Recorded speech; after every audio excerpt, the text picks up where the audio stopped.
Dieu nous bénisse. Les frères avaient demandé qu'on se regroupe, non, on se rend compte qu'on est encore dispersés. Ceux qui sont au fond là-bas, vous pouvez vous approcher s'il vous plaît.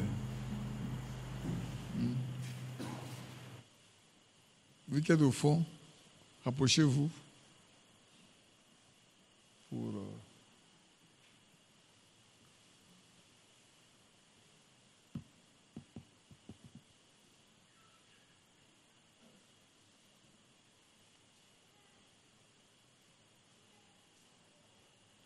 Que Dieu nous bénisse.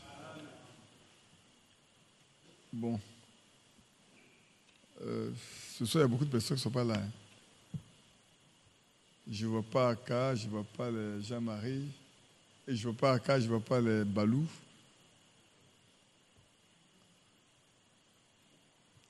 Et puis, je sais que tout le monde est informé du décès de notre frère Nangui, le mari de la sœur Liliane, qui est mort entre dimanche et lundi matin. Sinon, il est mort lundi matin à 3h du matin. Il était avec nous à la réunion de dimanche. Et puis, il est rentré à la maison. Et puis, la nuit, bon, son mari, sa femme m'avait dit qu'il souffre un peu de palu. Je devais même parler avec eux. Et puis après, avec les occupations, elle est partie. Son mari est entré, elle est restée à Victorine. Mais après, bon, la nuit, le Seigneur a décidé simplement de le prendre. Parce qu'auparavant, ça fait des mois, il ne venait pas à l'église.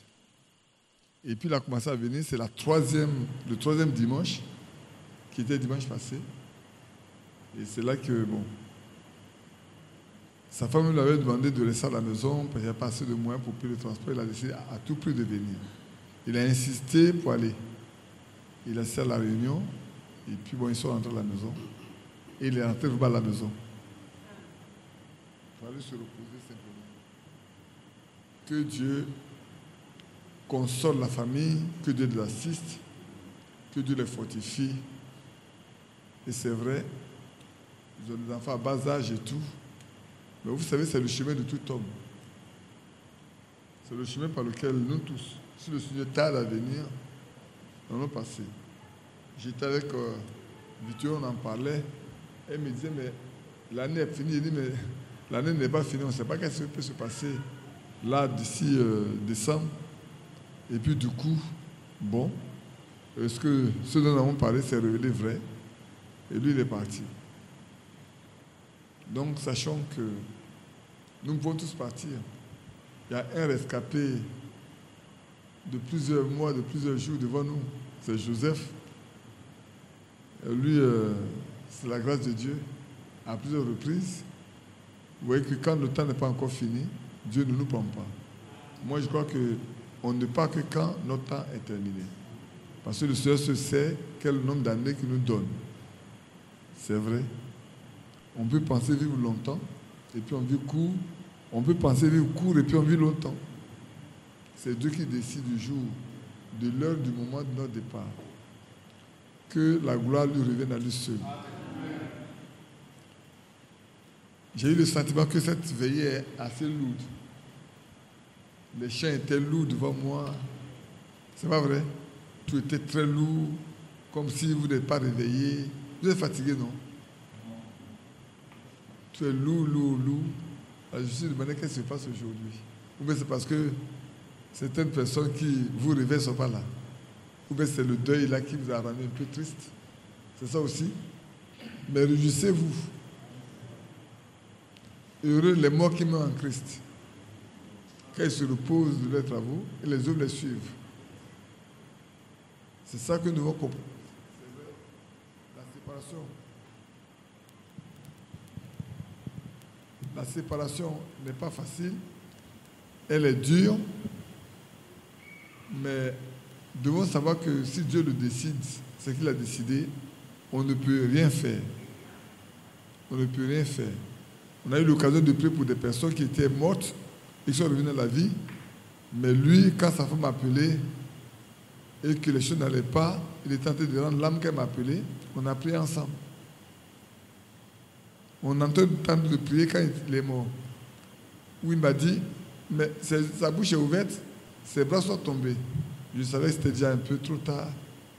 Et on a dû appeler le SAMU pour venir constater et puis les aider à faire les démarches et tout. Donc sachons simplement que notre sœur a appelé son mari, c'est pour ça qu'elle n'est pas là. Vous savez combien de fois, à toutes les veillées, elle est toujours là, très serviable et tout, très disponible. Que Dieu nous aide à l'assister, à lui porter tout le secours qu'on peut pour l'aider dans ces cas difficiles. Je sais que nos sœurs qui sont à Koumassi et Marcory n'ont pas cessé d'aller rendre visite. Ça aussi, je le sais. Amen. On peut se lever. J'espère que vous n'avez pas dormi. Je vais faire chanter le 80 debout. On va rester debout, on va chanter le 80 ensemble. Le 80. Qui me relève dans mes chutes, c'est Jésus-Christ. Qui combat pour moi dans mes luttes, c'est Jésus-Christ. 2, 3. Qui me lève dans mes chutes, c'est Jésus-Christ. Qui combat pour moi dans mes luttes, c'est Jésus-Christ.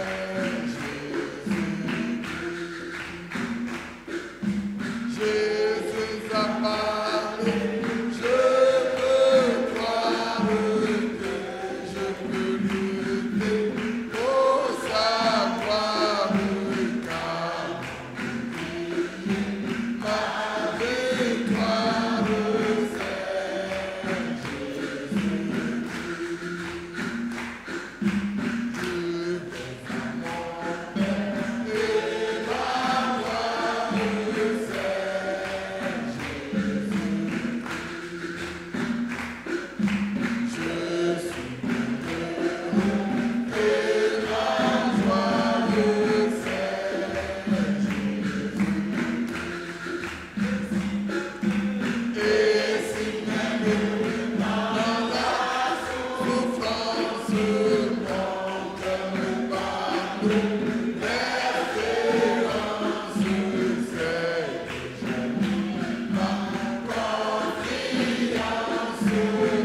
Mon cœur me parle.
Amen.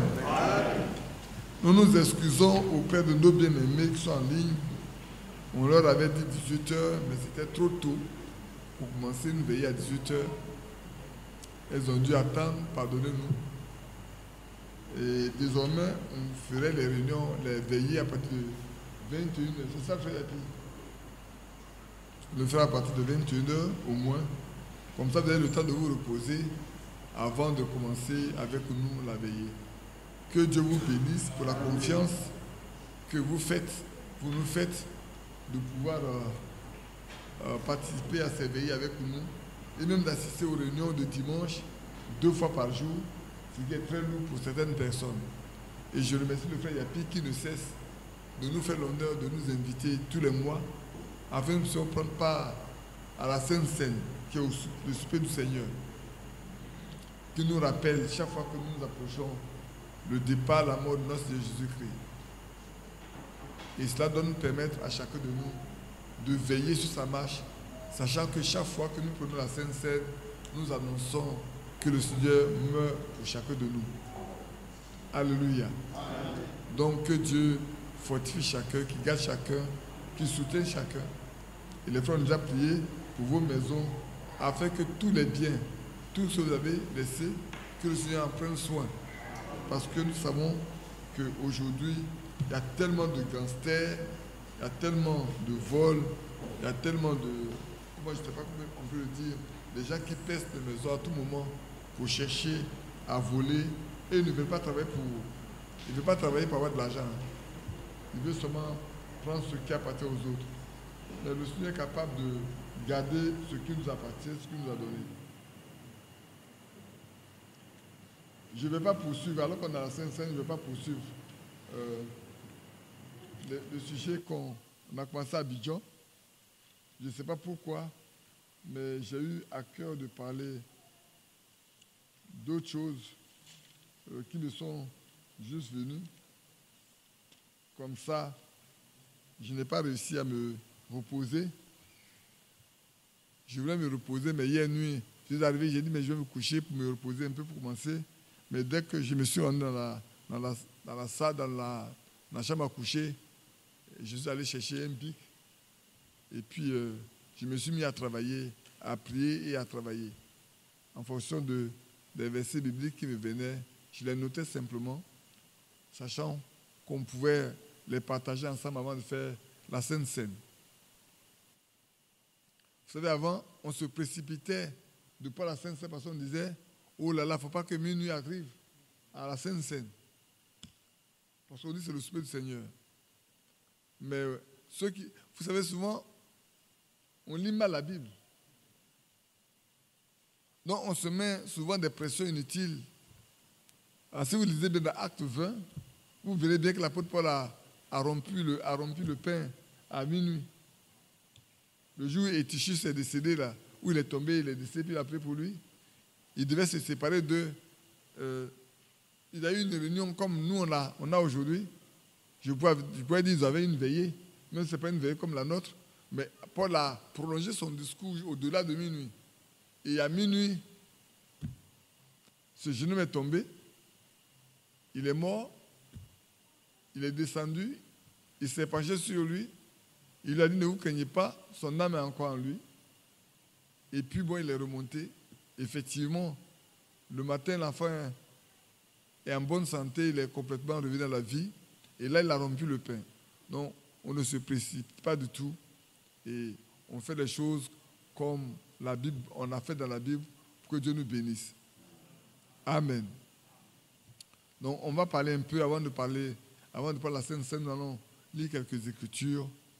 Le frère disait, il faut qu'il y ait au moins 2 prédications. Donc on va faire une prédication avant la Sainte Seine. Et puis s'il veut parler, il parlera après la Sainte Seine. Il me regarde. Comment? Après ça, j'ai donné 2 prédications. Bon, après la Sainte Seine, moi je donne une prédication, lui donne une prédication. Comme ça, il doit 2 prédications. Que Dieu nous bénisse. C'est vrai, nous venons pour nous laisser instruire. Bien-aimés, sachez une chose. C'est vrai que souvent, on parle, on rit un peu, mais sachons que nous sommes vraiment à la fin de la fin des temps. Ça, c'est important que chacun de nous le note. Et puis, je dis une chose, ce n'est pas le nombre qu'on cherche. On cherche la qualité des hommes et des femmes. Des hommes et des femmes qui plaisent à Dieu, qui veulent marcher avec Dieu. Vous pouvez avoir plusieurs personnes et puis avoir devant vous des hommes qui ne sont pas convertis. Point du tout alors. Et ça, c'est malheureux de savoir qu'on se décarcasse, on fait tout, mais on en fait de soi des personnes qui ne craignent pas Dieu. Regardez bien quand Moïse est sorti avec le peuple dans le désert et qu'il partait vers la terre promise. Ils étaient nombreux. Il paraîtrait qu'ils étaient près de 2 millions de personnes. Mais il y a combien qui ont cru en réalité? Quand on arrivait à Kadesh Barnea, la couleur de chacun a été montrée. Il y avait Aaron et Moïse, Josué et Caleb. Tout le reste, c'était des gens qui murmuraient. Ils voudraient même se nommer des chefs et puis retourner pour aller manger leurs oignons en Égypte. Mais quelle honte! Frères, regardez bien. Dieu fait un chemin au travers de la mer Rouge pour vous sauver. Et vous décidez de repartir en arrière. Par quel chemin vous allez passer? Donc vous allez emprunter les anciens chemins par lesquels les gens passaient que Dieu vous a défendu de prendre. Pour vous rendre encore en Égypte, pour venir dire aux Égyptiens, nous venons volontairement nous rendre esclaves. Voilà ce que c'est. Les chrétiens rétrogrades là, c'est ce que ça veut dire. Un chrétien qui rétrograde veut dire, Satan, je t'avais quitté, je suis parti, mais je ne me sens pas bien là où je suis. Je reviens pour être esclave.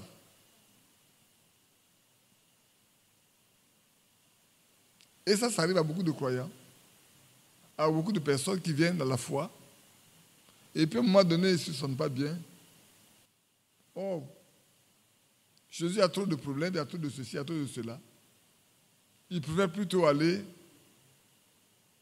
dans le monde pour revivre le mal. Mais vous savez ce que Satan fait? Quand vous donnez l'occasion à Satan de vous prendre là, moi je connais quelqu'un qui a dit, de toute ma vie, je n'ai pas vécu autant de péchés que le peu de temps où j'ai laissé le Seigneur tomber. Il aime l'un de nous. Hein. Je ne dis pas son nom, mais il se connaît lui-même. Il dit le peu de temps où j'ai lâché la main du Seigneur là, le volume de péché que j'ai vécu, je n'ai jamais vécu ça comme ça quand il n'était pas croyant. Parce que le diable veut habiter te tuer. Il veut te pousser au maximum que tu meurs, comme ça il t'a dans son camp. Évitons de rétrograder, évitons de mépriser ce que Dieu nous donne. C'est tellement important, bien aimé, de rester accroché au Seigneur, quel que soit ce que ça nous coûte. Parce qu'il y a la vie derrière.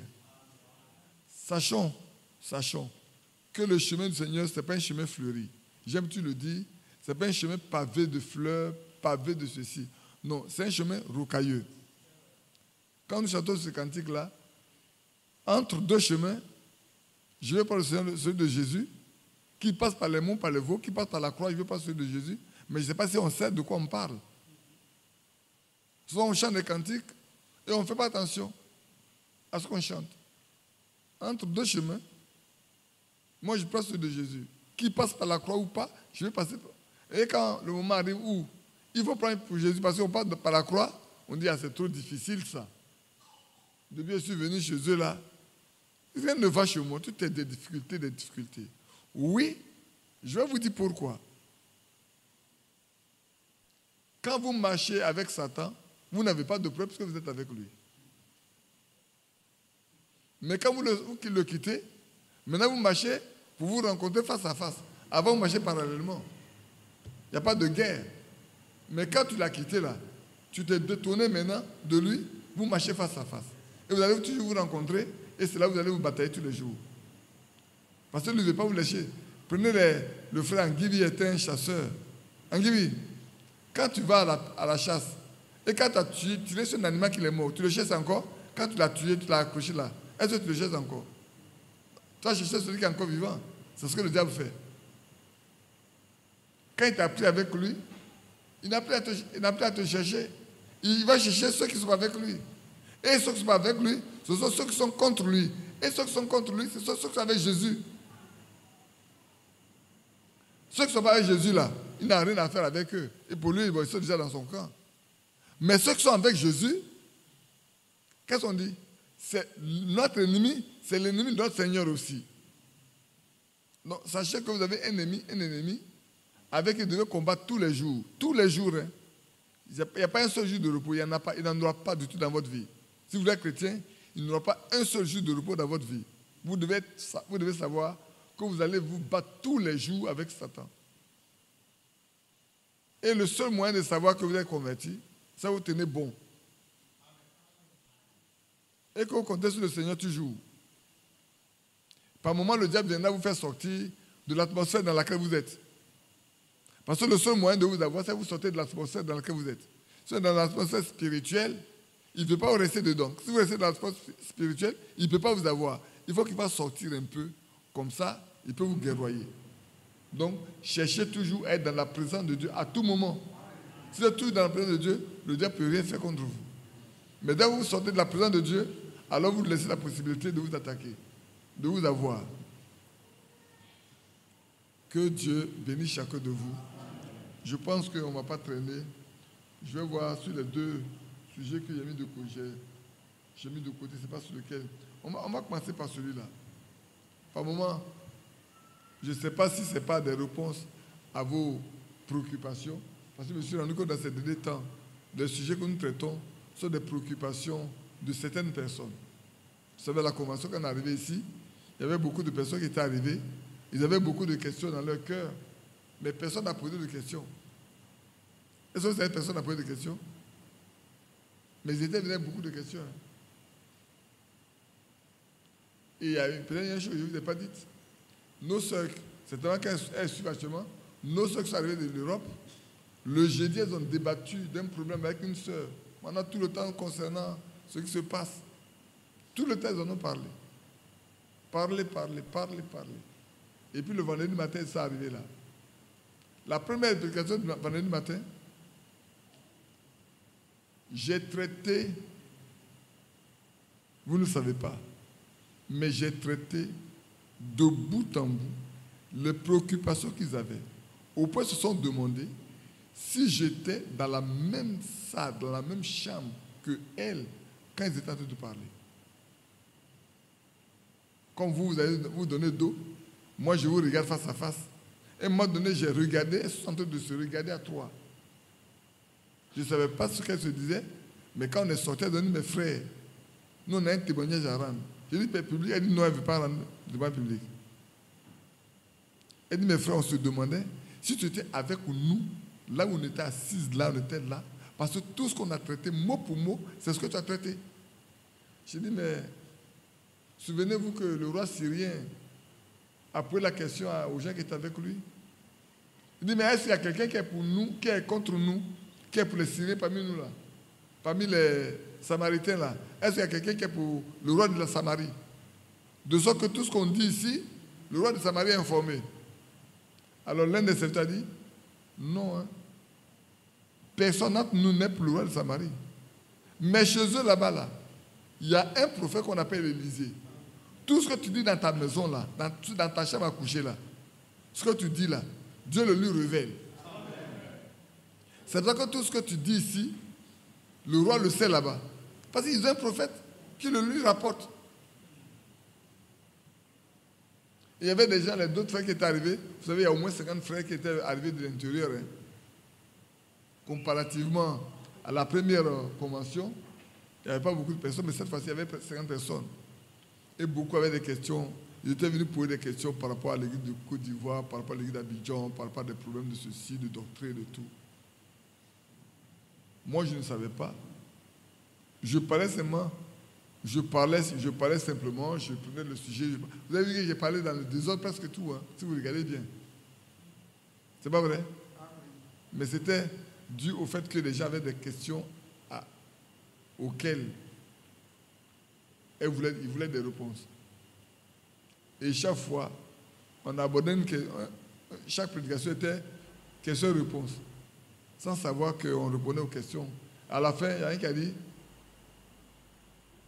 les hommes posent des questions, Dieu répond par sa parole. Il dit, Dieu a répondu à toutes les paroles, à toutes les questions qu'on avait dans le cœur, on est venu. On s'en va, vraiment Dieu a répondu. On avait eu besoin de te poser des questions, d'avoir un entretien avec toi. Parce qu'on voulait avoir un entretien avec toi, mais c'était plus nécessaire. Et ils ont dit, mais, et la réunion des jeunes gens, des enfants, j'ai dit, on va le faire dans la période de Noël. Si le frère Yapi est consentant, c'est son église et nous, on vient squatter son église avec lui.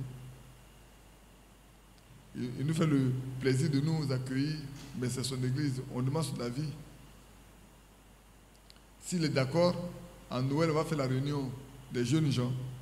On va aller jusqu'à partir de 12 ans, jusqu'à 25, 26.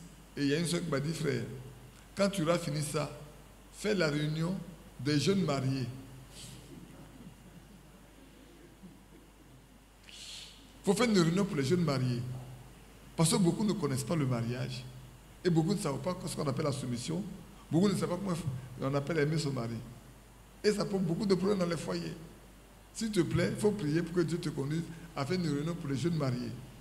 Pour que les jeunes couples apprennent. Mais frère, si vous ne comptez pas sur Dieu pour vous marier, vous attendez, les gens vous donnent des maris ou des femmes, mais vous devez avoir des problèmes. Ce n'est pas quand on fera les réunions que vous allez vous améliorer, c'est déjà fait.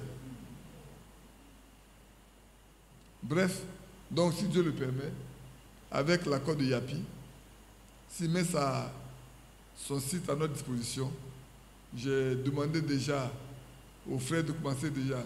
Ils ont commencé à préparer les éléments pour envoyer ça à toutes les églises. Ceux qui veulent laisser venir leurs enfants, qu'ils les laissent venir. S'il y a bien fait venir les enfants aussi. Nous, on ne trie personne. Moi, je ne trie personne. Aussi longtemps que quelqu'un croit que Jésus est mort pour lui et qu'il n'a pas de haine dans son cœur, c'est mon frère. C'est tout. Je ne peux pas te sauver, tu ne peux pas me sauver. Il y a un qui te sauve. Si tu bâches, comme la Bible le demande, tu es mon frère, tu es ma soeur. Donc je ne trie pas. Celui qui vient à son enfant, on le reçoit. Si on peut l'aider, on fera ce que le Seigneur mettra sur nos cœurs, on va les aider. Il faut aller de l'avant. Parce que ce qu'on veut, c'est que nos enfants, tous soient des chrétiens. Ils soient convertis. Et qu'ils connaissent Dieu. Vous savez, dimanche passé, j'ai dû arrêter. Yapi m'a dit, mais tu as failli gâter le culte. Non, je n'ai pas failli gâter le culte. Au contraire, je l'ai tellement bien amélioré, arrangé vers la fin. Quand j'ai parlé de la femme de Lot, ça m'a fait beaucoup de choses. Peut-être vous n'avez pas su. Avoir une famille tout entière.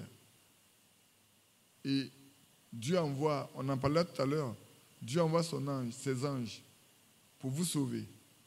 Dieu lui-même envoie des anges pour vous sauver. Et vous vous rendez compte que ce n'est pas des humains, c'est des anges. Ils ont frappé d'aveuglement tous ceux qui étaient venus pour vous faire des problèmes, pour leur faire des problèmes, vous faire des problèmes. Et on vous dit sortez et allez-y. Et puis quand on arrive au bout, il y a une personne qui manque. Alors qu'on est sortis ensemble dans la maison. Hein. Parce que vous voyez comment c'est difficile. Et ça, je n'ai pas pu supporter. De voir que quand ils sont arrivés à la montagne, la femme de l'homme n'était pas là. Les enfants pouvaient demander à leur père, où est maman? Papa, où est passée maman? Et le mari demandait à ses enfants peut-être, mais où est passée votre maman? Et en regardant là-bas de loin, ils voyaient bien que toute la ville de Sodome et de Gomorrhe, les villes environnantes, le feu descendait seulement du ciel, sur ces zones-là. Je ne sais pas si vous vous imaginez quelle douleur ça peut provoquer dans le cœur d'un homme qui aime sa femme. De voir que on sort de la maison ensemble pour nous sauver. On dit, sauvez-vous pour votre vie. Sauvez-vous pour votre vie. Et puis vous arrivez là, vous avez demandé à y rester, vous arrivez là, il y a un qui manque. Les enfants regardent leur père, le père regarde les enfants, et puis ils regardent de loin, le feu tombe. Sachant que tous ceux qui sont là, il n'y a pas un qui va survivre. Suivez dit que ma femme aussi qui est restée ne va pas survivre, me mettant à la part de l'autre. Et les enfants sont là, ils regardent leur maman, qu'elle n'a pas survécu. Et là, je n'ai pas pu supporter. Pensant à la situation de chacun de nous, si ça devait arriver comme ça dans nos maisons, que ferions-nous? C'est vrai que quand on part de l'autre côté, on ne regarde plus du tout, c'est fini. Ce qu'il y a ici, on ne s'en souvient plus. Mais alors qu'on y est encore et qu'on peut y penser, bien aimé, c'est le temps où chacun de nous doit réfléchir pour sa maison, pour lui-même, pour sa maison, pour ses enfants. C'est important. Ça doit être une préoccupation permanente, pour que nous restions à genoux, autant que faire se peut, pour demander au Seigneur de nous faire grâce, pour notre maison, pour nos enfants, pour nous-mêmes, pour nos épouses, pour nos époux, pour que Dieu les sauve. Je ne sais pas. Je ne sais pas. Bon. On va lire celui-là. Même si on doit prêcher les deux, on va lire celui-là d'abord. Que Dieu vous bénisse. On va se lever. On va lire dans Tite chapitre 2. Commençons parce que ce qui m'a préoccupé hier soir, et puis ensuite on verra bien si on peut finir avant. Je pense qu'il est déjà 22h30. D'ici 23h30, on doit commencer par faire le lavage des pieds, 1 heure de temps. Si on n'a pas fini après, on va poursuivre pour terminer. Et puis, comme il a pu ver qu'on prêche on fasse 2 prédications après la Sainte Seine. J'espère que vous n'avez pas dormi si on doit faire la prédication, parce que ça ne sert à rien de faire une prédication. On prend Tite chapitre 2, après le verset 11. J'aimerais que vous prêtez vraiment bien attention à ce que nous allons lire.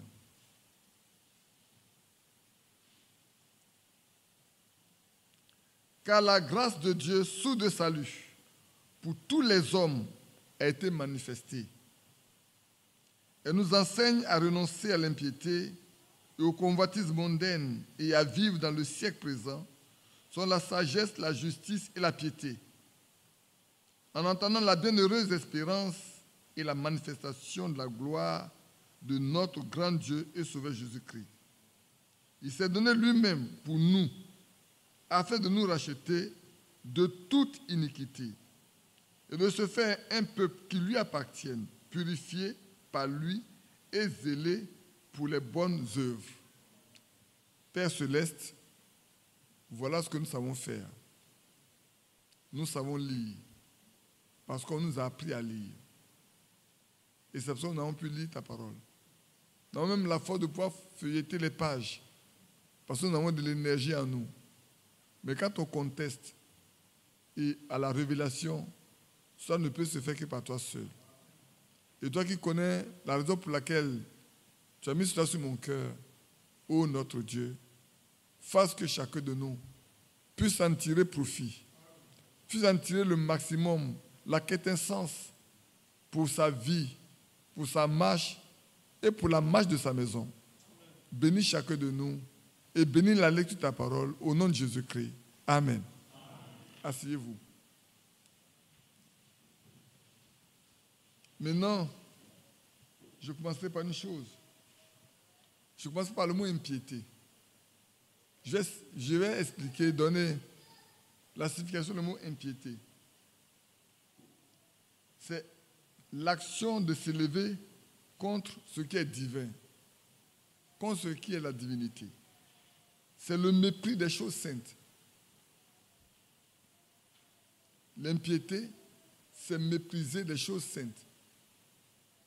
C'est agir de façon à s'élever contre les choses qui sont divines, contre ce qui est divin, contre la divinité. Je veux éviter le mot divinité parce qu'il y a beaucoup de divinités. Mais je veux parler de ce qui est divin. S'élever contre ce qui est divin. Mépriser les choses saintes, les choses qui sont de Dieu. Et ici, l'apôtre Paul dit, la grâce de Dieu. La grâce de Dieu, la grâce, c'est la chose qu'on ne mérite pas, qui est donnée gratuitement. Je ne sais pas si nous comprenons. La grâce, c'est que je ne mérite pas cette chose, mais on me la donne. Et ici, il est écrit que la grâce de Dieu, qui est la source du salut, c'est par la grâce de Dieu que nous sommes sauvés. C'est la source de notre salut. Elle a été manifestée pour tous les hommes. Il n'a pas été manifesté pour un groupe de personnes, mais pour tous les hommes, pour tout ce que Dieu a créé, la grâce de Dieu a été manifestée pour eux. Et comme Frère Bernard a dit un jour, il y a quelqu'un qui était condamné à mort, et il y a son ami qui est parti voir le président, et comme il n'était pas à son bureau, il a pris un papier, il a écrit « Je donne l'ordre que cet homme soit gracié ». Et il a signé, Abraham Lincoln. Et il est parti à ça pour donner à son ami dans la prison.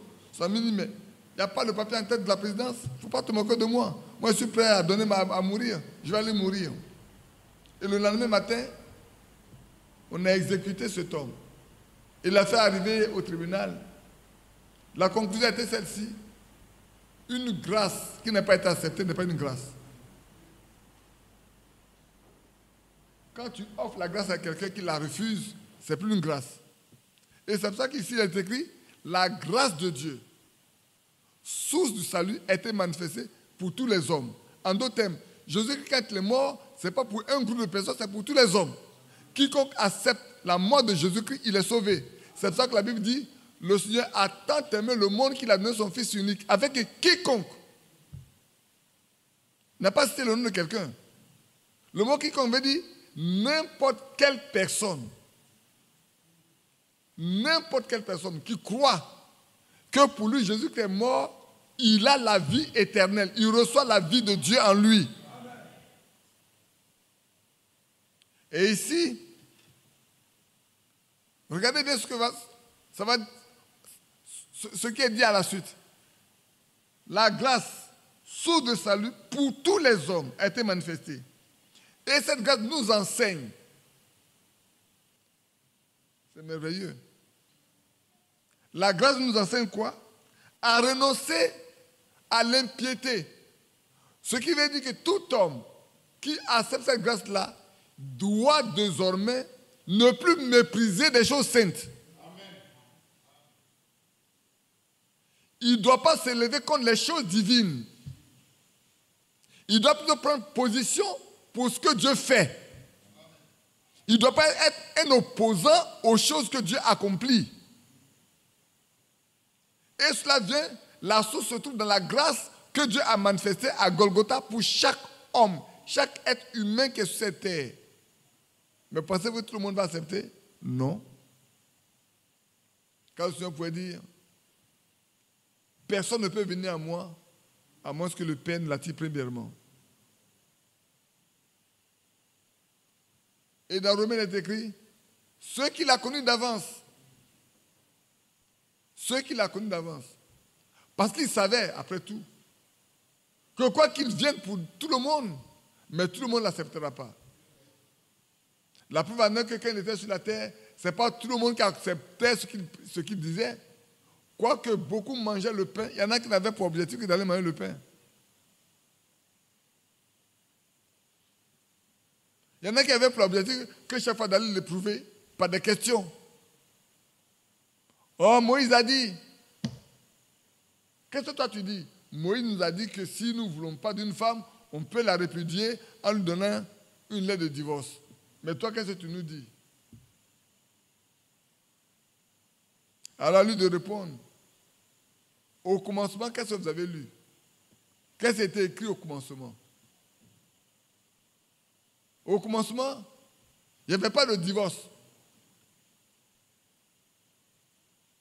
Dieu a pris une corde d'Adam et il a fait une femme.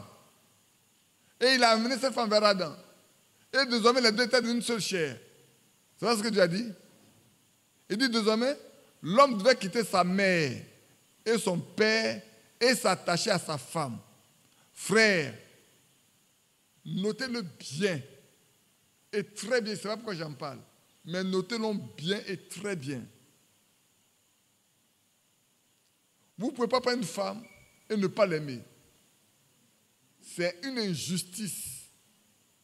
Parce que quand vous prenez le modèle de Christ avec son Église, vous devez savoir combien de fois c'est élevé d'avoir une femme. L'apôtre Paul en parle. Il compare le mariage que nous avons ici à ce qui se passe avec Christ. Et cet amour doit être un véritable amour divin. Malheureusement aujourd'hui, comme nous sommes dans l'âge de la Odyssée, l'âge tiède, l'âge de la mort, nous sommes dans l'âge de la mort, l'âge du mélange. Nous sommes dans l'âge du mélange. L'âge de la mort. Le cheval a une couleur livide. Ce n'est pas une couleur. C'est le blanc, c'est le rouge, c'est le noir qui sont mélangés. Ce n'est pas une couleur. Et le mot qui est employé, c'est la mort. Celui qui le montre se nomme la mort. Nous sommes dans un âge de mort. Prenons garde. Sinon, nous allons nous tromper. Non, laissez aller. Donc, pour revenir, frère, vous qui êtes mariés, prenez garde de ne vous trouver injuste devant Dieu vis-à-vis de votre femme. Et vous qui êtes mariés, prenez garde de vous trouver injuste devant Dieu à l'égard de votre mari. Prenez garde. Parce que les instructions sont très précises et claires pour chacun, pour l'homme et la femme. Dieu n'a pas oublié un seul élément concernant le foyer, concernant les enfants, concernant ceux qui travaillent, même avec des frères.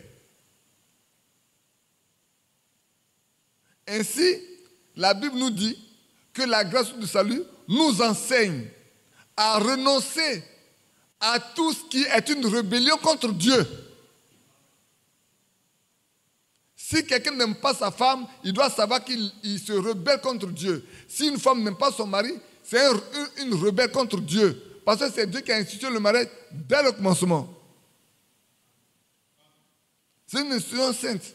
Même si aujourd'hui, on l'a détruite. Les lois humaines l'ont détruite. Les lois humaines ont instauré le divorce. Oui, quelqu'un dira, mais ce n'est pas maintenant, c'est depuis Moïse. Mais qu'est-ce que Dieu a dit? C'est à cause de la dureté de cœur de l'homme que Dieu lui a donné la possibilité, que Moïse a donné la possibilité à l'homme de divorcer. Sinon, au commencement, il n'en était pas ainsi. C'est important, frère. Ne plaisantons pas. Ne jouons pas avec les choses de Dieu. C'est tellement important. Vous ne savez pas quelle condamnation accompagne ça. D'abord, si ici-bas, vos prières ne sont pas exaucées. Parce que la Bible dit qu'il va y avoir des obstacles à vos prières. Il a dit dans 1 Pierre 3, quand il parlait de l'homme et la femme. Afin que Dieu puisse exaucer, il faut que vous entendiez, vous comprenez. Il dit là où 2 3 sont d'accord pour prier ensemble, pour demander une chose à mon nom, moi je l'accorde. Il faut que vous soyez d'accord. Mais le premier groupe de 2 personnes, c'est qui? C'est monsieur ou madame et madame. Pas où, monsieur et madame. Voilà les 2 premiers groupes de personnes. C'est pour ça que la fois dernière ici, je disais aux jeunes gens qui doivent se marier, je ne peux pas marier des gens qui n'ont pas la même foi. Pourquoi? Parce que je ne sais pas où va partir le mari, je ne sais pas où va partir la femme. Et comment vous allez élever vos enfants? Dans quelle direction vous allez l'amener? Frère, le temps est tellement court, que nous devons faire très attention. Souvent, il y a des frères et des sœurs qui ne se parlent pas. Je ne sais pas si c'est des frères ou des sœurs. Ou bien c'est des sympathisants d'une église. Parce qu'un croyant ne peut pas ne pas parler à un autre croyant. Ce n'est pas possible. Ça n'existe pas. Mon bras droit ne peut pas refuser de toucher mon bras gauche. Mon bras gauche ne peut pas refuser de toucher mon bras droit. Ce n'est pas possible. À moins que mon bras gauche soit malade. Ou mon bras droit soit malade. Ce n'est pas vrai? Alors, comment se fait-il que si nous sommes du même corps, on ne peut pas se parler les uns les autres?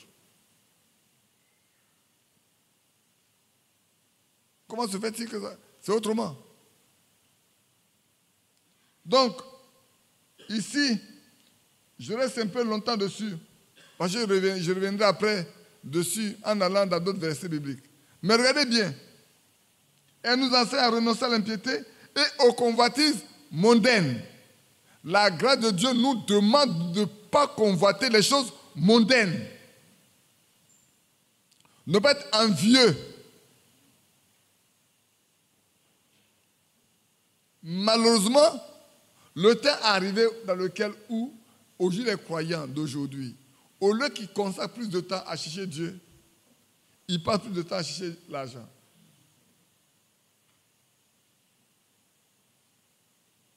Et ça, c'est vrai. Nous tous, on n'est pas prêt à être démunis. On ne sait pas prier souvent, on ne sait pas rester pour prier longtemps pour que Dieu se souvienne de nous. Je ne vous dis pas de ne pas travailler. C'est pas ce que j'ai dit. Ce que vous mettez tout, faites-le. Ce que vous pouvez faire, faites-le. Les assassins soient prêts pour le jour de l'enlèvement. Mais que vos cœurs ne s'attachent pas à ça au point de mépriser les choses de Dieu. Au point de négliger les choses de Dieu. Ça, je vous demande pardon. La Bible nous dit, cherchez d'abord le royaume de Dieu et sa justice, et les autres choses vous seront données par-dessus tout. Amen. Donc je ne dis pas une chose parce que je vais le dire, je dis une chose parce que c'est écrit dans la Bible. Je vous donne un conseil, parce que c'est comme ça que le croyant doit se conduire. Cherchons d'abord le royaume de Dieu. Frères, cherchons d'abord le royaume de Dieu. Possédons le royaume de Dieu. Le reste, Dieu nous le donnera. Amen. Avez-vous vu dans la Bible quelqu'un qui a attaché tellement à Dieu puis est devenu pauvre? Je ne prêche pas l'évangile sur la prospérité, mais je préfère vous mettre devant les faits. Plus vous courez derrière des choses mondaines, moins vous en aurez. Amen. Plus vous attachez au Seigneur, vos besoins seront toujours couverts par lui. Vous n'aurez pas besoin de crier. Vous dites, Seigneur, voilà la situation. Il la connaît avant qu'elle n'arrive. Vous pensez que le Seigneur ne sait pas que les situations vont arriver? Il le savait depuis. Avant que vous ne naissiez, il savait que tel jour passait dans telle situation. Il le sait. C'est vous qui ne savez pas. Avant que vous ne naissiez, Dieu savait les situations par lesquelles vous passerez. Parce que dans Psaume 139, il est écrit, chaque jour, pour ce qui va arriver dans chaque jour-là, c'est écrit dans son livre. C'est écrit dans son livre. Donc, vous ne pouvez rien changer. Il est le seul qui peut changer. Elle nous enseigne à renoncer à l'impiété et aux convoitises mondaines et à vivre dans le siècle présent selon la sagesse, la justice et la piété. 3 éléments fondamentaux plutôt. 1. Vivre sagement. Le commencement, c'est la sagesse, c'est quoi? C'est la crainte de Dieu. Et la crainte de Dieu, c'est la haine du mal. Amen. C'est ce que nous enseigne la piété. La grâce de Dieu nous enseigne à renoncer à l'impiété, mais à vivre aujourd'hui, non pas en convoitant les richesses de ce monde, nous en avons meilleur que ce qui est dans ce monde. Ce qui nous demande, c'est de vivre dans ce monde-là en étant sage. Donc en craignant Dieu et en fuyant le mal. Amen. Le second élément, c'est en étant juste. Frères, regardez bien. Nous revenons dans Apocalypse chapitre 22. Vous vous souvenez? Vous l'avez écrit? Que ceux qui sont souillés se souillent davantage. Que ceux qui sont injustes pratiquent encore l'injustice. Mais que les justes pratiquent encore la justice. Et ceux qui sont saints se sanctifient encore. Pourquoi? Parce que Dieu va faire une séparation. Parce que Dieu va faire un tri. Il va mettre une séparation nette entre ceux qui le servent et ceux qui ne le servent pas.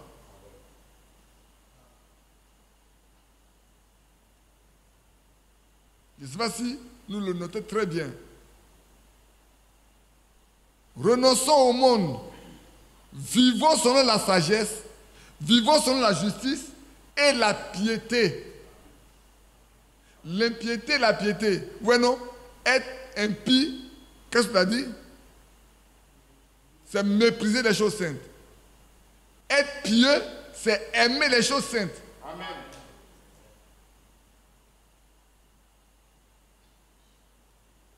C'est accepter ce qui vient de Dieu.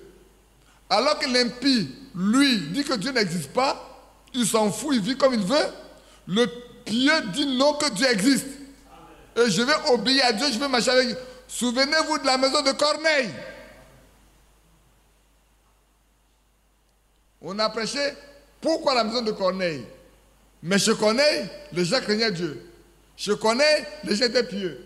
Je connais, les gens priaient beaucoup. Je connais, les gens faisaient beaucoup de monde. Et c'est pour ça que Dieu envoie son... Regardez bien, frère. Au point où Dieu envoie son ange devant sa face, jusqu'à chez Corneille, pour lui parler, pour qu'elle cherche Pierre. Et quand cela a eu lieu, qu'est-ce qu'ils ont eu? En récompense, ils ont été baptisés du Saint-Esprit.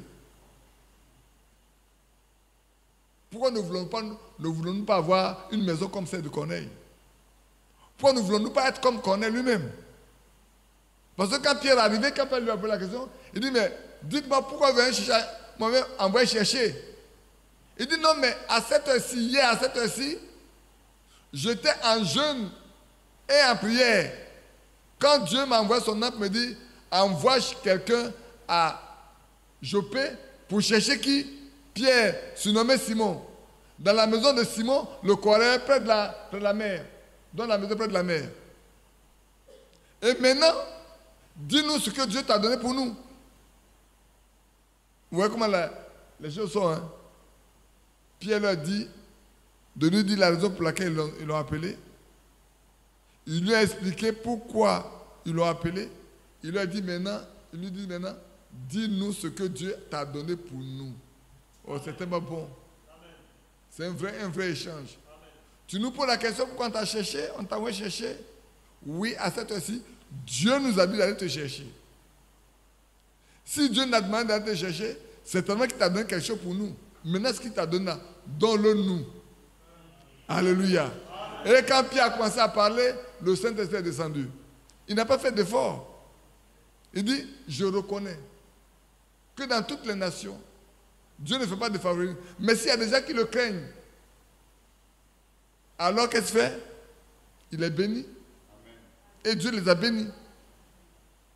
Et toute la maison de Corneille est sauvée, remplie du Saint-Esprit, au point où quand Pierre est arrivé à Jérusalem, on lui disait, il est même parti chez les païens. Il a dit, mais attention, je ne suis pas parti chez les païens, j'ai été amené par Dieu chez eux. Et Dieu leur a donné le Saint-Esprit comme à nous au commencement. Et alors je ne peux pas leur refuser les eaux du baptême. Regardez bien, frère. Ils ont même eu le Saint-Esprit avant qu'ils n'aient été baptisés d'eau. Tellement ils vivaient de sainteté. Tellement ils craignaient Dieu. Tellement ils priaient. Aujourd'hui, combien sont ceux qui passent le temps à prier?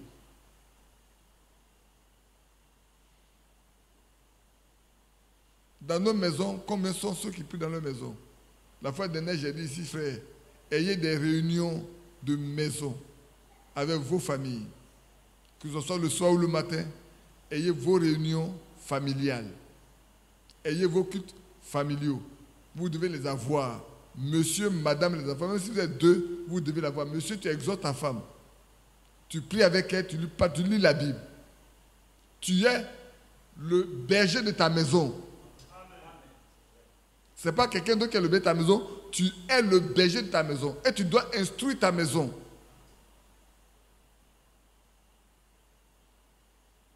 La grâce, source de salut, nous enseigne comment nous devons vivre, comment nous devons marcher. Et puis, je poursuis. Où tu es passé, Tite? Ceux qui vivent ainsi, bien-aimés frères, regardez bien la conclusion que l'apôtre dit. Ceux qui vivent ainsi, ils s'attendent à la venue du Seigneur. Ceux qui vivent ainsi peuvent s'attendre à la venue du Seigneur. Il dit, quoi?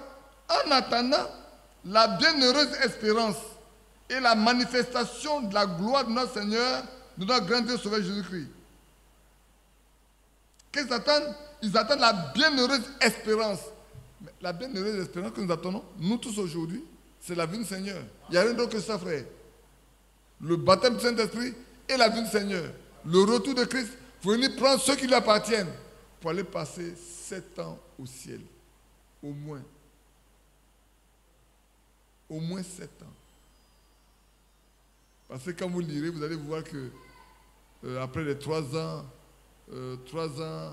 et puis après il y a 3 ans, et puis après il y a quelques jours qui accompagnent ça. Donc ça dépasse. Parce qu'au milieu des 7 ans, vous allez voir que le Seigneur doit venir se faire connaître à ses frères. Et tout.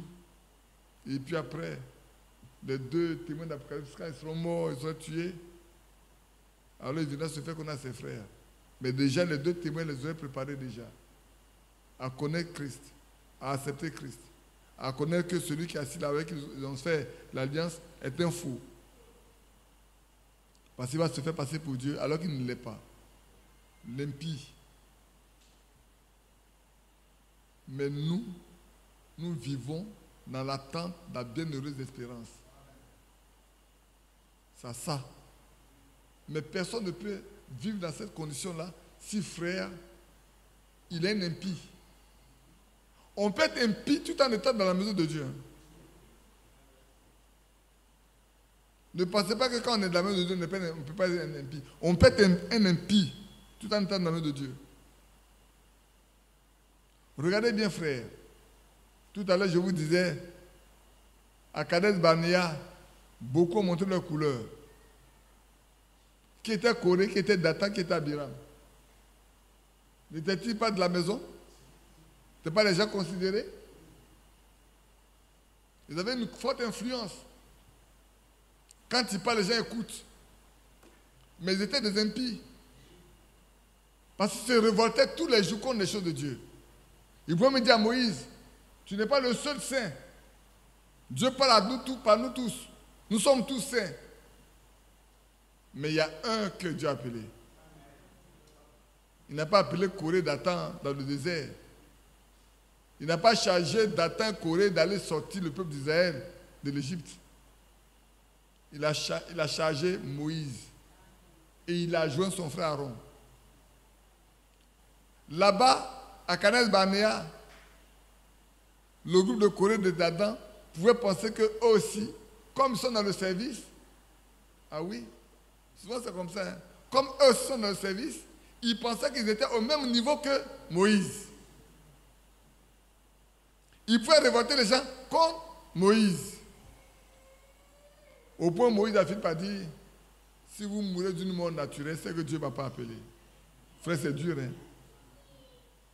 Il dit, si cela meurt d'une mort naturelle, c'est que Dieu ne m'a pas appelé. Et qu'est-ce que la terre a fait? La terre a ouvert sa bouche, les a engloutis tous. Quand ils sont tombés dedans, la terre s'est refermée comme s'il n'y a rien de terre. On ne trouve même pas de place. Ils sont morts vifs. On les a enterrés vivants. Ce n'est pas un homme qui les a enterrés. Dieu les a enterrés vivants. Pour s'être révoltés, pas contre Moïse, mais contre lui. Parce que si vous révoltez contre quelqu'un que Dieu a choisi, c'est contre Dieu que vous révoltez. Amen. La personne ne s'est pas appelée lui-même. Si c'est Dieu qui l'a appelé, quand vous vous révoltez contre lui là, sachez que vous mettez en porte-à-faux par rapport à Dieu. Et vous le paierez. Dieu ne ferait pas cadeau. Parce que les appels et les dons de Dieu sont irrévocables. Dieu ne se répand pas de ses dons et de ses appels. Quand Dieu a appelé quelqu'un, il a appelé.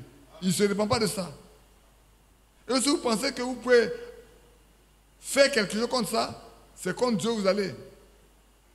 C'est pour ça que quand les gens disent, frère Badi, frère Franck, je dis, mais les gens réfléchissent mal, ils ne savent pas de quoi est la question. Si Dieu a donné un ministère à quelqu'un, que tu veux, ça te regarde d'accepter, ça te regarde de refuser, c'est ton problème. Mais tu ne fais pas du tort à quelqu'un, tu te fais du tort à toi-même. Mais ce n'est pas claironnant partout, je crois que tu crois vraiment. Ce n'est pas claironnant partout, je crois, ça veut dire que tu crois vraiment. Non plus, c'est faux. Vos œuvres sont l'expression de votre foi. Amen. Les actes que vous posez, les œuvres que vous posez, ce qu'on vous voit faire, exprime ce que vous croyez. C'est pour ça qu'on dit, il faut aimer. Frère, oh moi j'aime. Tu aimes comment? Regardez bien. On dit Abraham est le père de la foi. Et Jacques donne deux positions de la foi d'Abraham. Il dit, toi tu dis que tu as la foi, montre-moi ta foi par tes œuvres.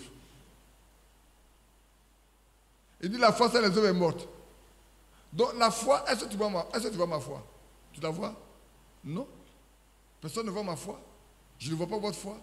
Mais je verrai que vous avez la foi seulement si cela produit des œuvres. C'est pas vrai? Donc la foi, c'est ce que Dieu voit en vous. Et moi, votre foi, je la vois au travers des œuvres que vous faites. C'est vrai, il y a des jours que cette personne, je ne la connais pas. On dit, oh, tout le monde était surpris. Je dis, mais je ne le connais pas. Je vois sa facette, mais je ne le connaîtrai que par l'esprit qui l'anime. Parce qu'il est conduit par un esprit. C'est cet esprit-là que je dois chercher à connaître. Si je connais cet esprit qui est en lui, et que je sais que cet esprit-là aime Dieu, alors je le connais. C'est vrai, Jésus a dit, désormais, ne connais plus personne sur la chair. Si je ne connais plus personne sur la chair, je dois le connaître par quoi? Par son esprit. On poursuit. En attendant la bienheureuse espérance et la manifestation de la gloire de notre grand Dieu Sauveur Jésus-Christ. Il s'est donné lui-même pour nous. Pourquoi? Afin de nous racheter de toute iniquité. L'iniquité, c'est ce qu'on sait devoir faire qu'on ne fait pas, ou c'est ce qu'on sait devoir ne pas faire qu'on fait. Vous avez bien compris? L'iniquité, c'est ce que je sais qu'on ne doit pas faire, puis je fais. Je sais que ça là, on ne doit pas faire, puis je fais. Ça, je sais qu'on doit faire, et puis je ne le fais pas. Et la plus grosse iniquité qui existe, c'est quoi? C'est la Trinité. La plus grosse iniquité qui existe dans le monde, c'est la Trinité. Les gens savent qu'on ne doit pas adorer trois dieux. Mais les catholiques ont institué trois dieux. Dieu le Père, Dieu le Fils, Dieu le Saint-Esprit. Ils sont trois. Et ils ont même des dessins où il y a le Père, il y a le Saint-Esprit, puis il y a le Fils ici. Et les trois sont là pour prendre la décision ensemble. Vous ne pouvez pas donner ça à un juif, il va croire à ça. Il sait qu'il y a un seul Dieu, Elohim. C'est celui qu'Abraham a rencontré. C'est celui qui appelait avec Abraham. C'est celui que Jacob a rencontré. N'est-ce pas? C'est celui que Gédéon a rencontré. C'est celui que le père de Samson et sa maman a rencontré. Est-ce que vous l'avez rencontré aussi? C'est celui que Paul a rencontré, Saül de Damas. Nous aussi, nous devons le rencontrer. Personnellement, nous devons rencontrer Christ. Ça change tout. Hein. Quand tu rencontres Christ une fois dans ta vie, ça change tout. Si tu rencontres, ça ne change pas, c'est que tu es destiné à la perte, comme Judas. Judas a passé des années devant le Seigneur Jésus-Christ, mais rien n'a changé en lui. Sa nature est restée telle. Son comportement est resté tel. Il est resté un voleur, menteur, tricheur. convoiteur de tout. Mais il ne doit pas en être ainsi avec nous, frères. Afin de nous racheter de toute iniquité et de se faire un peuple qui lui appartienne. C'est pour ça que le mot Seigneur ne peut pas être prononcé par tout le monde. Seigneur veut dire propriétaire. Quand tu dis Jésus-Christ est mon Seigneur, tu confesses qu'il est ton propriétaire, que tu lui appartiens en propre et que désormais tu ne peux plus rien faire par toi-même. Tu ne peux rien faire, tu ne peux faire quoi que ce soit que sur son ordre. Combien d'entre nous sommes prêts à faire ce que Jésus nous dit? Nous avons nos propres programmes. Nous suivons des hommes. Nous sommes aux ordres des hommes. Mais sommes aux ordres des hommes. Mais devant là-bas, on ne pourra pas accuser quelqu'un. La fois dernière, quelqu'un disait, Dieu va rendre, lui, il va dire que c'est telle personne qui a fait ça, la personne va rendre compte. La personne n'en rend pas compte pour toi, il rendra compte pour lui-même. Mais toi, tu vas payer pour toi-même. Et puis de deux, frères, soyons logiques. Arrêtons-nous un instant. Calmez-vous, je vais vous poser une question. Est-ce que devant Dieu, on peut poser des questions? Si devant la police ici bas là, vous n'êtes jamais passé devant la police, hein? Vous n'êtes jamais passé devant la police en enquête. Allez à la DST. Que quelqu'un vous envoie à la DST. Là-bas là, tu n'as pas de parole, tu ne peux pas poser de questions. Hein? Tu ne peux que répondre aux questions. Mais toi, il ne t'est pas permis de poser de questions. Si devant les hommes, les règles sont établies, sauf que toi là, dans des situations données, tu ne peux pas poser de questions, c'est devant Dieu que tu peux poser une question. Lui qui est saint, lui qui est pur, lui qui connaît ton passé et ton présent, devant lui, tu peux poser des questions. Tu peux dire au Seigneur, non, tu peux te défendre devant lui. C'est quand toi, tu n'as pas encore rencontré Jésus. Tu n'as même pas encore entendu sa voix. Prenons l'exemple de frère Franck, il dit, quand j'entends sa voix, je suis tombé comme chose. Prenons le cas de Jean dans la Bible. Il dit, quand j'entends sa voix, je suis tombé comme mort. Seulement sa voix. Quand j'ai vu ce qu'il est, et qu'il a entendu la voix là, il est tombé comme mort. Il dit après chapitre 1. Et toi tu dis, Jean même que Dieu lui-même a décidé de se révéler à lui là. Quand il l'a vu, il est tombé comme mort. Toi qui dois aller te défendre, devant toi, pour pas poser question de qui et accuser qui? Tu peux accuser qui? Frères, soyons sages. Hein? Craignons Dieu. Dieu n'est pas notre ami, n'est pas un homme devant qui vous parlez de se défendre. Quand tu arrives devant Dieu là, sache que ton sort est scellé. Ou bien tu es sauvé, ou tu es perdu. Tu ne peux pas aller te justifier. Il n'y a pas de justification là-bas. Ici-bas, il est ressuscité pour notre justification. Mais si malgré tout ça là, tu dois aller devant lui pour te justifier, c'est déjà trop tard. C'est déjà trop tard, a dit Makambou. Clique à un. Il était sûr que ce matin, il n'allait pas son café. Vous avez compris, non? Qui a vu Makambou? Le matin, là, il était là, il dit, il va boire son... Il dit, le gars, il a fait son petit déjeuner. Il a mis l'eau dans la tasse. Il a mis le sucre dans la tasse. Il a mis le café dans la tasse. Il a mis le lait dans la tasse. Il a pris sa cuillère, il dit, clique à un. Quand vous tournez là, clique à un. Il est sûr qu'il avait boire son café. Et puis, un moment, trop tard. Il n'a pas bu le café des morts. C'est lui qui a pris son café. Mais il n'a pas bu le café, demain il est mort. Et c'est devant Dieu? Non, frère, prenons courage. Redressons-nous. Reprenons-nous. Craignons Dieu. Et de se faire un peuple qui l'appartienne. Purifié. Frère, vous voyez, non? Si tu lui appartiens, il va te purifier. Amen. Alléluia. Amen. Lui-même va te purifier. Il va te rendre zélé pour les bonnes œuvres. Tous ceux qui lui appartiennent, il les purifie. Ils ne sont pas souillés. C'est pour ça qu'il a dit dans Apocalypse que ceux qui sont souillés se souillent encore. Que ceux qui sont injustes pratiquent encore l'injustice. Mais que le juste pratique encore la justice et que le saint se sanctifie davantage. Amen. La sanctification vient de la parole de Dieu. Sanctifie-les par la vérité, car ta parole est la vérité. Amen. Si la parole va nous sanctifier, frère, il a donné 3 jours pour nous sanctifier. Il a donné son esprit, il a donné son sang, n'est-ce pas? Et puis quoi d'autre? Sa parole. Dans Jean 17, c'est sa parole. Quand vous parlez dans Hébreux, chapitre 13, c'est par son sang. Et quand vous parlez d'Hébreux, chapitre 9, je crois que c'est 9, il nous sanctifie par son esprit. On a 3 éléments pour nous sanctifier. Si maintenant on n'a pas été sanctifié, frère, ce n'est pas de l'autre côté dans la lune justifiée. Comme je disais, je parlais à ma belle famille, au moment de ma belle famille. Ils sont tellement catholiques. J'ai dit, mais chez vous, on ne sait que quand on est canonisé. J'ai dit, mon parent, le cardinal Lagré, c'est ça, non? Le cardinal, non?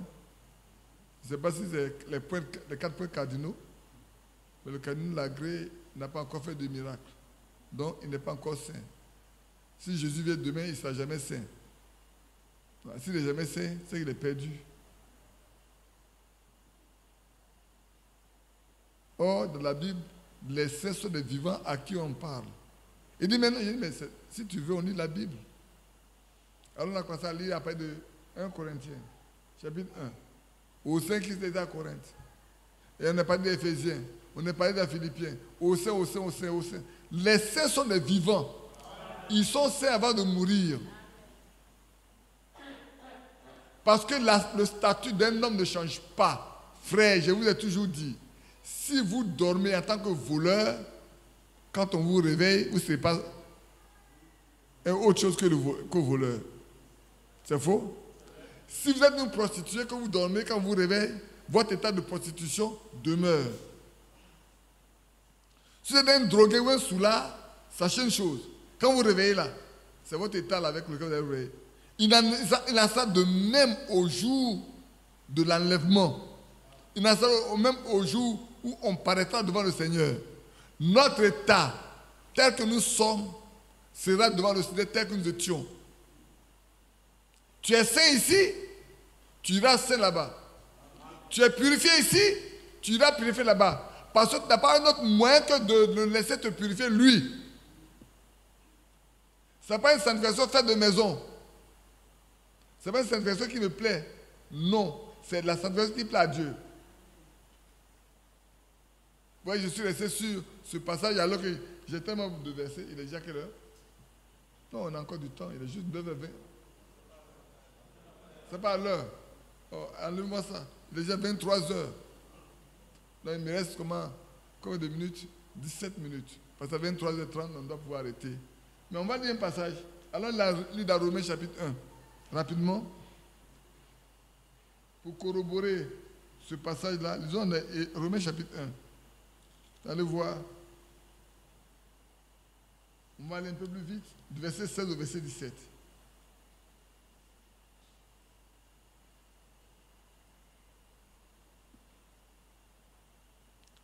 Car je n'ai pas honte de l'évangile. C'est la puissance de Dieu pour le salut de quiconque croit, et du juif premièrement, puis du grec. Parce qu'en lui est révélée la justice de Dieu par la foi, et pour la foi, selon qu'il est écrit, le juste vivra par la foi. Amen. Amen. Amen. Quand on a lu dans Tite, il n'est pas de juste, non. De vivre ici selon la justice, la sagesse, la justice, la piété. Frère, et ici, il dit, moi je n'ai pas honte de l'évangile. Parce que c'est quoi? C'est la puissance de Dieu pour le salut de quiconque croit. L'évangile nous a été donné pour notre salut. L'évangile contient une puissance. La parole de Dieu peut transformer. La parole de Dieu se transforme. Parce qu'elle révèle les secrets des cœurs. N'est-ce pas? C'est en écoutant la parole de Dieu qu'on peut croire. La foi vient de ce qu'on entend vient de la parole de Christ. Amen. Si tu n'entends pas la parole de Dieu, tu n'écoutes pas ça, tu ne peux pas changer. Si tu t'éloignes de la parole de Dieu, tu ne peux jamais être converti. Amen. Frères et sœurs, ne vous éloignez pas de la parole de Dieu. Amen. Lisez, priez, méditez et allez où on peut vous parler véritablement de Dieu. J'ai dit à quelques frères, sœurs, si tu vas quelque part, dans une église, et tu te rends compte que ce n'est pas la vraie parole qui est prêchée, sors. Amen. Ce n'est pas la peine d'y rester. Tu as sué ton âme pour rien. Tu vas quelque part, et le discernement pour savoir qu'est-ce qui est prêché. Si c'est des histoires, ce n'est pas la vraie parole de Dieu, sors de là. Parce que les Béréens examinaient ce que Paul prêchait pour voir si c'était conforme. Amen. Et qu'ils ont vu que c'était conforme, ils ont cru que c'était vrai. Ils ont cru. Faites comme ça aussi, frères. Sœurs, faites comme ça. Vous allez quelque part, quand on parle, n'allez pas. Aujourd'hui, c'est vrai qu'on est tellement moderne qu'on va avec nos portables pour lire. Moi, il ne s'est pas lu sur mon portable. J'ai ma Bible là, c'est noir. Tu lis, je regarde dedans. Quand je sonne, parce que quand tu dis une chose là, je parcours, dans mon esprit, je parcours tous les versets bibliques en même temps, de la Genèse à l'Apocalypse, pour savoir si ce que tu dis là, j'ai des passages qui concordent avec. Quand je ne me retrouve pas, il faut attendre que je te pose une question. Dimanche après-midi, j'ai eu une question de 2012 que quelqu'un a posée. Dimanche passé, j'avais voulu lire, je ne sais pas pourquoi, mais je n'ai pas réussi à lire. Mais dimanche prochain, je vais vous poser une question. Je vais vous lire la question de 2012 que quelqu'un m'a approché par rapport au mariage. C'est pour ça que, frère, je n'aime pas aborder des sujets pour lesquels, si je suis incapable de répondre aux questions qui doivent être sorties de là, je préfère ne pas aborder ça. Ça ne sert à rien de prêcher une chose pour laquelle tu ne peux pas répondre aux questions. Ça ne sert à rien du tout. Tu ne fais même pas de bien à quelqu'un, au contraire, tu vas frustrer des gens. Tu vas frustrer des gens. Si tu prêches une chose, tu te poses une question, et puis maintenant tu dis, c'est telle personne qui a dit, c'est Frère Branham qui a dit, c'est Frère Franck qui a dit. Frère Franck n'a rien dit, Frère Branham n'a rien dit, c'est toi qui as dit. Frère Franck n'est pas là, Frère Branham n'est pas là, c'est toi qui as prêché. Réponds. Il ne faut pas te cacher derrière Frère Franck ni Frère Branham. Donc toi, tu es là pour lire ce que Frère Branham a dit à lui, et puis quand tu as cité, tu te tais. Mais c'est une question, on va te la poser, il faut répondre. Mets la brochure de côté, maintenant prends la Bible, dis-nous ce que tu as compris. Mets la brochure de côté, mets l'écrit de côté, prends la Bible et dis-moi ce que tu as compris. Donne-moi les versets bibliques. Ne m'explique pas. Donne-moi les versets bibliques pour que je lise et que je comprenne. C'est ça qui fait le problème souvent. Le problème vient de là. Quand j'ai dit un jour, personne ne peut dans le monde, personne ne peut penser à la Bible et dire, voilà les compositions de la Sainte Seine. Il n'y a pas un homme.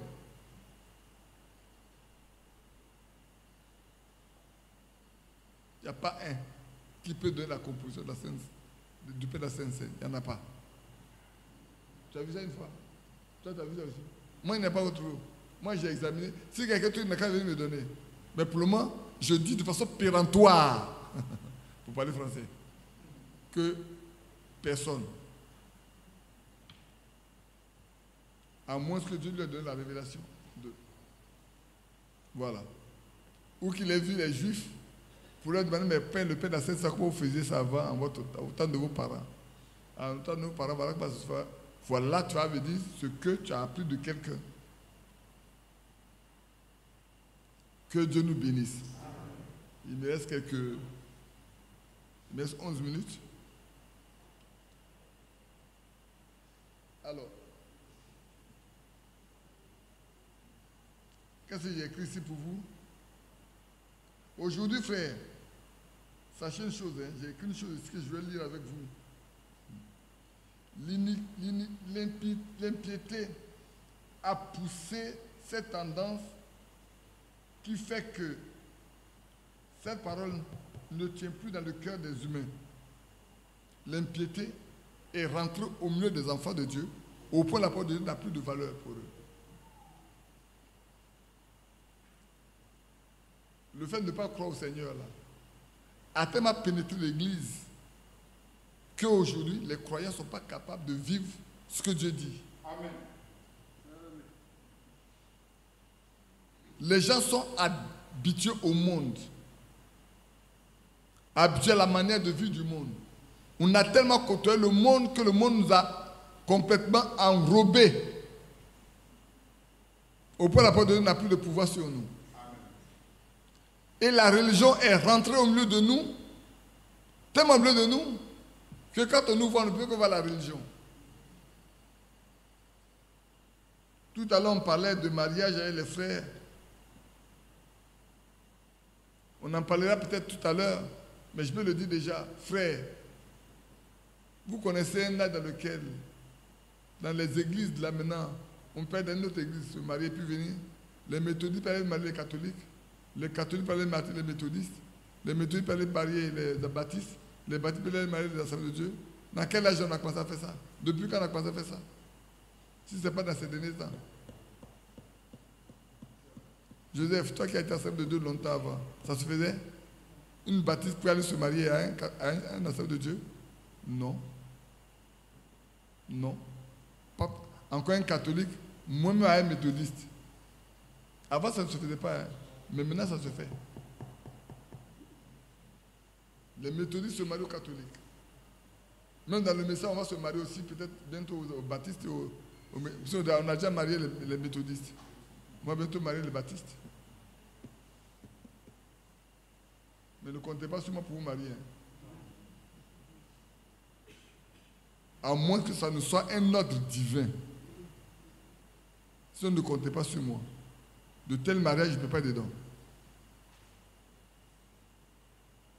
D'abord, pour moi, c'est un signe de non-croyance, d'inconversion. Chacun est libre de croire ce qu'il veut, mais pour moi, c'est un signe de paganisme.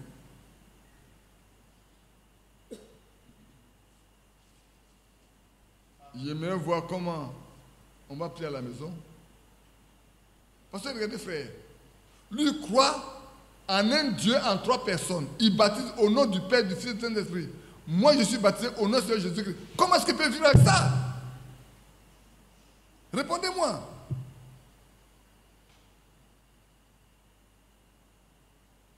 Là-bas, la femme prêche. Ici, je dis la femme ne prêche pas. Et je vais marier 2 personnes comme ça.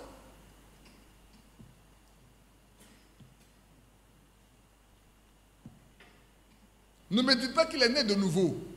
Je n'ai aucun, comment on appelle ça? Aucun critère pour mesurer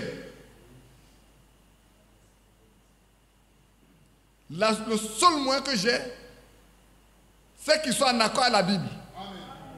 Or là, sa foi me prouve qu'il n'est pas encore en accord avec la Bible.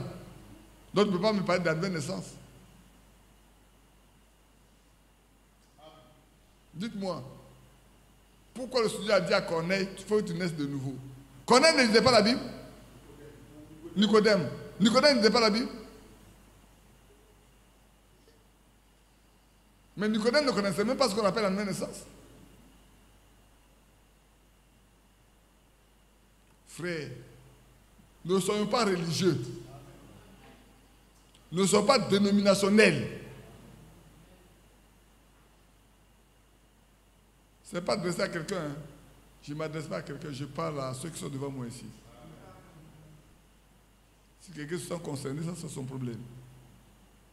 On dit qu'il se sent mauvais, c'est mouche. Mais moi, je parle à ceux qui sont devant moi ici. Et à ceux qui m'écoutent. Ceux qui me font l'amitié de m'écouter. Vous qui faites l'amitié de m'écouter, si vous avez à cœur de vous marier à un dénominationnel, je vous déconseille de le faire. À moins que ce soit un ordre divin. Que vous apportez la preuve, c'est Dieu qui a parlé du haut des cieux, que celui-là, c'est comme ça. Mais je vous dis une chose, frère. Quand c'est un ordre divin, vous allez vous rendre compte. Dieu amènera l'autre dans la vérité. Quand c'est de Dieu là, celui qui n'est pas dedans, celui qui va ramener, il va amener dans ce que la personne qui est dans le vrai. Je ne sais pas si vous comprenez. Parce que l'autre, c'est un enfant de Dieu que Dieu veut racheter. Alors il va le ramener là. Il va prendre une décision telle qu'il va ramener, il va revenir ici. Mais il ne va pas traîner l'autre dans son camp. Donc, voir des signes qui vous permettront de regarder pour savoir, ah oui, ça c'est vrai, c'est pas vrai. Que Dieu vous bénisse. Je pense que j'ai épuisé. Ah oui, il me reste 5 minutes, mais je pense que j'ai épuisé. Le temps, je n'étais pas fini. Je n'ai pas encore fini. Hein. J'ai encore combien de versets bibliques? J'ai encore 1, 2, 3, 4, 5, 6, 7 et 8 versets bibliques. Je suis resté sur ce passage de Tite. Mais c'est pour vous dire, frère, la grâce sous le salut nous enseigne à renoncer à l'impiété et à vivre dans ce siècle présent, non pas en convoitant les choses du monde, mais en vivant sur la justice, la piété et la sainteté. Être saint de corps, d'esprit et d'âme. Être vraiment sanctifié. La sainteté vient de la sanctification. Et la Bible dit, si on n'est pas sanctifié, on ne verra pas le Seigneur. Que Dieu vous bénisse. Amen. Levez-vous, je sais que vous êtes un peu fatigué. Il y a plus de me demande 2 prédications, ça c'est pas vrai. Je n'ai pas encore fini une prédication et puis de me donne 2. Levons-nous, s'il vous plaît. Hier, aujourd'hui, pour jamais un Jésus ne change pas. Tout se flétrit si bas Jésus ne change pas. Béni soit son nom. Béni soit à son nom. Tout se flétrit ici bas. Lui ne change pas. Béni soit son nom. Béni soit son nom. Béni soit à son nom. Tout se flétrit ici bas. Lui ne change pas. Oui, Seigneur, c'est vrai. Nous sommes dans un monde où tout se flétrit. Les âmes meurent, les fleurs se dessèchent, les hommes également disparaissent. Mais toi, tu demeures le même. Tu ne changes pas. Ô notre Dieu, les feux de brousse peuvent se déclarer, détruisant des hectares de forêt. Les vagues peuvent détruire les maisons avec des tsunamis. Mais toi, tu demeures le même. Tu ne changes pas. Tu es Dieu d'éternité en éternité. Voilà pourquoi nous voulons nous cacher en toi. Ô notre Dieu. Là où rien ne change, nous voulons nous cacher simplement en toi. Pour avoir la même forme, la même nature, la même pensée que toi. Afin que, Père, nous aussi ne changeons pas. Parce que celui qui est en toi ne change pas. Rends-nous semblables à toi. Bénis ce moment que nous passons. Ô notre Dieu, c'est vrai. Tu vois, tes enfants sont fatigués. Ils ont couru toute la journée. Et maintenant, c'est le moment de l'heure de repos, c'est vrai. Mais nous sommes venus dans ta maison pour t'adorer. Pour te louer, pour écouter ta parole. Fortifie-les. Donne la vigueur, Seigneur, et ôte le sommeil de leurs yeux, afin qu'ils aient une bonne communion dans ta présence. Réponds au sujet qui est dans leur cœur. Réponds aux soucis de leur cœur et console les affligés et les éplorés au nom de Jésus-Christ. Amen. Amen. Asseyons-nous.